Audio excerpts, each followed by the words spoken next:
اکثریت مسلمانوں کی مومن نہیں ہے، مسلم ہے، مسلم ہے۔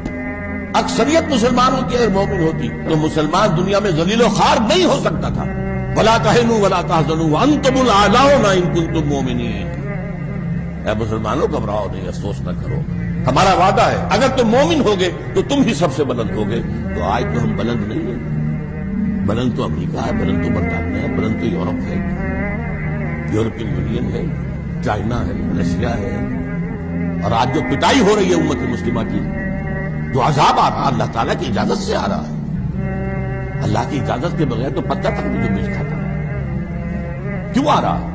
ہم مجرم ہیں۔ ہم نے آزاد ہونے کے بعد آج تک کسی مسلمان ملک میں اسلامی نظام قائم نہیں کیا، دین کو قائم نہیں کیا۔ جو آزاد ہوا اس نے یا قبلہ بنا لیا واشنگٹن کو یا بنا لیا ماسکو کو، اسلام نہیں۔ تو ہم اللہ کے مجرم